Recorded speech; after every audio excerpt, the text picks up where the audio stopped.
Good নুন বন্ধুরা, কেমন আছো সবাই? আশা করছি সকলে খুব ভালো আছো, আর আমিও মোটামুটি ভালোই আছি। এখন কটা বাজে জানো? প্রায় 1:15 বাজে। আর এই মাত্র স্নান করলাম। সকাল থেকে ভিডিও স্টার্ট করবো ভাবছি, কিন্তু কিছুতেই হয়ে উঠছে না। তাই ভাবলাম এখন অন্তত ভিডিওটা স্টার্ট করি। মোটামুটি সমস্ত কাজই মিটে গেছে, এবার হচ্ছে দুপুরে লাঞ্চের পালা। ছোট মেয়ের খাওয়া অলরেডি হয়ে গেছে, মা খাইয়ে দিয়েছে। ও মা, আমি একটু যাবো দিদি আগে। কোথায় যাবে? ওই সেই দিদি তুমি দাদিকে কে দিয়েছিলে বলা? দিদি ডক্টরখানা যাবে। না যাই হোক, তোমরা প্লিজ আমার সাথে থেকো, আমার পাশে থেকো, আর অবশ্যই ভিডিওটা দেখা শুরু করার সাথে সাথে একটা লাইক দিতে ভুলো না। আশা করছি অবশ্যই তোমরা লাইকটা দেবে। আর আমি কি করি না করি সমস্ত কিছু তোমাদের জানার জন্য আমার ভিডিওর চোখ অবশ্যই রাখতে হবে। দেখছো, এটা বদমাইশি হচ্ছে। চলো আগে চুলকুল আজরে সিঁদুর পরে নিই, তারপর আবার তোমাদের সাথে কথা বলছি। চলো, বললাম তো তোমাদের অনেকটা বেলা হয়ে গেছে, প্রায় এখন 1:30টার বেশি হয়ে গেছে, তাই লাঞ্চ করব। চলো, লাঞ্চের কি কি মেনু হয়েছে আজকে তোমাদের সাথে একবার শেয়ার করি। দেখো, প্রথমেই আছে মাছের যেটা তেল পোটা আর কি, ভাজা তেলটা। আর এখানে আছে একটুখানি বাঁধাকপি ভাজা, কারণ বাঁধাকপিটা আরও অল্প হয়ে গেছে ভেজে, একদম অল্প ছিল না। এটা পেঁয়াজ দিয়ে, শুকনো লঙ্কা দিয়ে, আর অল্প একটুখানি চিনি দিয়ে ভাজা। এখানে মাছ ভাজা, বড়ি ভাজা, এতে তো ভাত আছেই। আর এখানে আছে ওলকপি দিয়ে আলু দিয়ে মাছের ঝোল। আর এইখানে আছে লাল নোটে শাকের চচ্চড়ি। এই হলো আজকের আমাদের লাঞ্চের মেনু। চলো আগে লাঞ্চটা সেরে নিই। গুড আফটারনুন বন্ধুরা, দেখো সেই দুপুরে লাঞ্চের পরে একেবারে এলাম বিকেলে তোমাদের সাথে। বিকেলে বলতে এখন প্রায় 4:30 পৌনে 5টা বাজে, কিন্তু এখন যেহেতু বেলা অনেকটা বড় হয়ে গেছে আগের থেকে, যদিও আবার আজকে প্রচণ্ড হাওয়া দিয়েছে, কতটা কি শীত পড়বে জানি না। আর এখন একটু চা বসিয়ে রাখছি, কারণ বাড়িতে বড়মশাই নেই, কিন্তু কখন আবার চলে আসবে, আর আসা মানেই বিকেলেও আগে চা চাই। তাই ভাবলাম চাটা করে আগে রেখে দিই, এলে একটু গরম করে দেবো, সন্ধে দেবো। কারণ মা নেই, মা চোখের প্রবলেম হচ্ছিলো, তোমাদের এর আগেই বলেছি একটা ভিডিওতে। চোখে একটা কাটানো ছিল 1 বছর আগে, কিন্তু আবার চোখটার হঠাৎ করে ভালোই প্রবলেম হচ্ছে চোখের মধ্যে। আর চোখ মানে তো বুঝতেই পারছো, চোখের ডাক্তার দেখাবে আর কি, গেছে মা একটুখানি।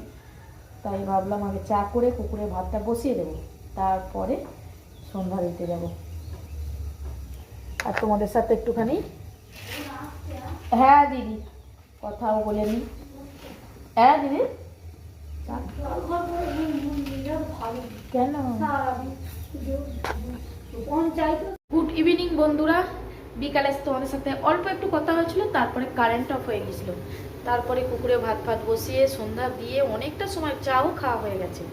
বড় মেয়ের এখন ইচ্ছা গেছে কিছু পকোড়া বা কিছু ভেজে দিতে হবে ওকে, কিন্তু এখন কি ভাজবো আর বলো। তাই বলে মা আমাকে পেঁয়াজি করে দাও। এবার যেটা অনেকে পেঁয়াজু বলে, অনেকে পেঁয়াজিও বলে, বেসন দিয়ে আর পেঁয়াজ দিয়ে আর কি, আর কিছুই না। যাই হোক, ওর জন্য দুটো ভাজছি, অল্প করি, একদম অল্প ভাজবো, কারণ ওর বাপি খাবে না বললো, শ্বশুরমশাই তো বাড়িতে নেই। আর তাই মাময়ের মতো একদম অল্প কটা ভাজছি, ভাবলাম তোমাদের সাথে একটু শেয়ার করি। এই যে দেখো, আজকে মেয়ের পছন্দের মেয়ের চাহিদা মেটানোর জন্য এখানে পেঁয়াজি বানানো হচ্ছে। পকোড়া থেকে বাদ দিয়ে পেঁয়াজিতে এসেছে না, বলেছিল ভেজ পকোড়া। আমি সেই ভেজ পকোড়া করতে গেলেই অনেকটা হয়ে যাবে, শুধু তোর মতো করা যাবে না, তাহলে আমাকে দুটো পেঁয়াজিও ভেজে দাও। আমার এখন কিছু এই জাতীয় স্ন্যাক্স খেতে ইচ্ছে যাচ্ছে। পড়তে বসেছে মেয়ে, এবার ভাবলাম আগে ভেজে দিই দুটো, তারপরে রুটি তরকারি হয়ে গেছে কিন্তু আমার। চলো আগে ভেজে নিই, তারপর আবার তোমাদের সাথে কথা বলবো।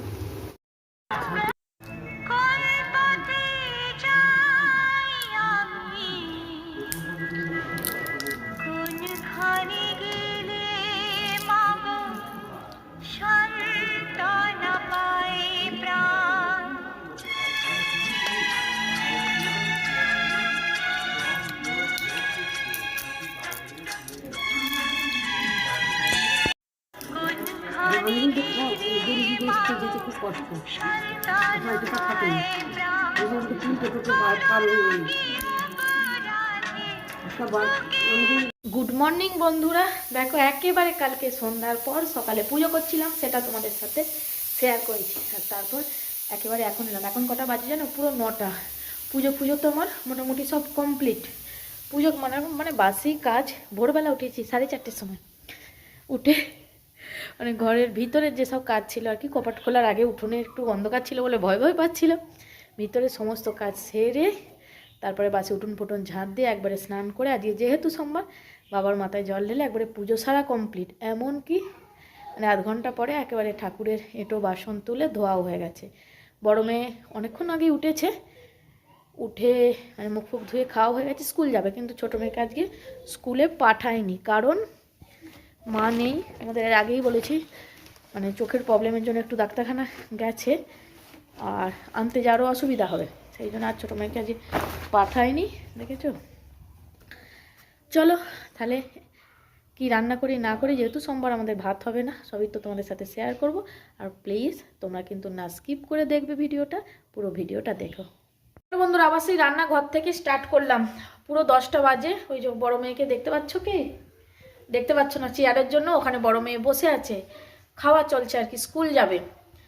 আর আমি বসিয়েছি রান্না। তার মধ্যে আজকে হঠাৎ করে মানে জানলাম ছোটো মেয়ের এখানে স্কুলে একবার যেতে হবে। ছোটো মেয়ে স্কুল যায়নি, কারণ এর আগের দিনে রুবেলা ইঞ্জেকশান নিতে গেছিল আর কি, হয়নি বলতে শরীর খারাপের জন্য নেওয়া হয়নি। আজকে যেতে হবে, তাই ভাবছি আগে তরকারিটা করে নিই, করে নিয়ে তারপর যাব মেয়েকে নিয়ে, কারণ 11টার পর যেতে বলেছে। দেখো বন্ধুরা, মানুষ ভাবে এক, হয় কিন্তু আর এক। কেন বলো তো? সকাল থেকে মানে একরকমভাবে প্রিপারেশান চলছে কাজের আর কি। যেহেতু মা নেই, মানে শাশুড়ি মা না থাকলে একটু নাজেহালি অবস্থা, মিথ্যে কথা বলবো না। কারণ সকাল থেকে উঠে একটার পর একটা হয়েই যাচ্ছে। বিশেষ করে মা পুজোর ঝামেলা, আর আমার ছোট মেয়ের মানে যত রকম তার বদমাইশি, তাকে খাওয়ানো, তাকে স্নান করানো, সবটাই বেশিরভাগটাই মা করে।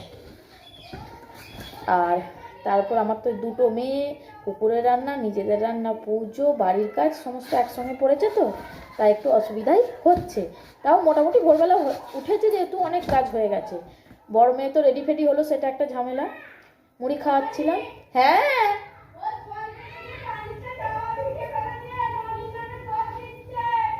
আর এ হয়েছে দেখছো, আমার দুই মেয়েতে মিলে এখন যুদ্ধ হচ্ছে, ডাকছে ওই জন্য যেটা বলার ভুলে যাচ্ছে সব মেয়েদের চেঁচানিতে।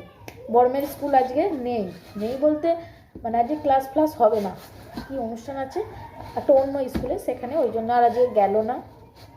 ছোটো মেয়েকে রেডি করানো আছে, কিন্তু ওই যে জামা ভিজিয়েছে মনে হয়, ওই জন্য চেঁচাচ্ছে দু বোনে। তার ওপর হচ্ছে কি বলবো তোমাদের, ও মা কে এখানে এসো দেখি, আমি খাবার ঘরে। হ্যাঁ, কি করে পুচ করেছে? অন্ধকার হচ্ছে দেখো বন্ধুরা, আমি কিন্তু আমার চিক্কু রানীকে নিয়ে অনেকক্ষণ ইঞ্জেকশন দিয়ে নিয়ে চলে এসেছি। কিন্তু তুমি কেঁদেছো মা? বললাম কেঁদেছো? এই জায়গাটা দিয়েছে, কিন্তু যখন দেয়ও বুঝতে পারেননি, আগে ভয় পাচ্ছিল, দেওয়ার সময় একটুও কাঁদিনি, আমি তো ভয়ে ছিলাম। এ না খেয়ে নাও। আর চিকু কি খাবে গো? আচ্ছা এখানে থাক। পরোটা আলুর তরকারি, আলুর দম তোমাদের তো দেখানো হয়নি। বাপি রুটি খেয়েছে, রুটি আলুর দম খাওয়া হয়ে গেছে। আর এখন এই যে 3 মামে খেতে বসবো, কারণ আজকে কিছু টিফিন করিনি, আমারও প্রচণ্ড খিদে পেয়ে গেছে। দেখো এখানে আছে আলুর দম আর পরোটা আর কি, এখানে একটু বেশি করেই করেছি একেবারে মানে রাত্রিরের পর্যন্ত। এখানে এই যে আমি পরোটাটা সেঁকে নিয়েছি, সেঁকে যেভাবে পরোটা ভাজে, আর মেয়েদেরগুলো লুচির মতো করে ছেঁকে ভেজেছি। তোমাদের একটা চুপি চুপি জিনিস দেখাই বন্ধুরা, দেখো প্লিজ, দেখতে পাচ্ছ?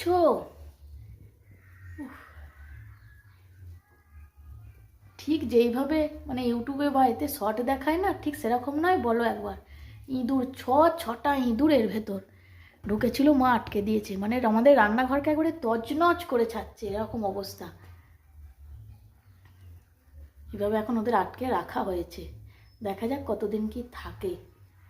মানে বেরোনোর আপ্রাণ চেষ্টা করছে, কিচ্ছু রাখতে দিচ্ছে না, সমস্ত কিছু কেটে একবারে কুচি কুচি করে ফেলছে। আজকের একদম কি বলবো, ভিডিওর মেন আকর্ষণ হলো এরা। একটু বাড়িয়ে দেখাবো, বাড়ালে বরঞ্চ দেখো এবার চুপটি করে সব বসে আছে। ও পালং শাকগুলো মানে একবারে কচি, কিন্তু দেখে মনে হচ্ছে না কোনো অনুষ্ঠান বাড়ি আছে। আর এখানে মূলোর গাদা, এক চুবড়ি একদম দিশি, কিন্তু লাল যেই মূলো একদম কচি আর কি। এইগুলো এনেছেন আমার কর্তামশাই। আজকের এই পালং শাক আর মূলো গিফটের, কিন্তু কেনা নয়। কে দিয়েছে বলো তো? সৌভিক দা, মানে গিফট করেছে বরকে। দোকানের কোনো ডিস্ট্রিবিউটার হবে আমি ঠিক জানি না। এই যে দেখো, দেখতে পাচ্ছ? আর আমার কর্তামশাই কোনো তরকারিতে মূলো খায় না, মানে ছোঁয়া থাকলেই রীতিমতো রেগে যাবে এরকম ব্যাপার, কিন্তু কাঁচা মূলো খায়। আমি আবার একদম কাঁচা মূলো খাই না। আর যারা মূলো খাও না তারা তো এতক্ষণে নাক সিট করছো, তাই তো। কিন্তু মূলোটা খুব মিষ্টি, একটুখানি খেয়ে দেখলাম। আর চলে এসেছি যেহেতু একদমই ভিডিওর এন্ডে, অতএব ভিডিওটা যদি তোমাদের ভালো লেগে থাকে তাহলে অবশ্যই লাইক কমেন্ট শেয়ার, বলবো না শেয়ার কেউ করবে না, তাই শুধুমাত্র শেয়ার বলবো না। ধরো ভালো লাগলে অবশ্যই কমেন্ট করে জানাবে, আর একটা লাইক দিতে ভুলবে না। আজকের মতো টাটা, আর দেখা হবে আবার নেক্সট ভিডিওতে।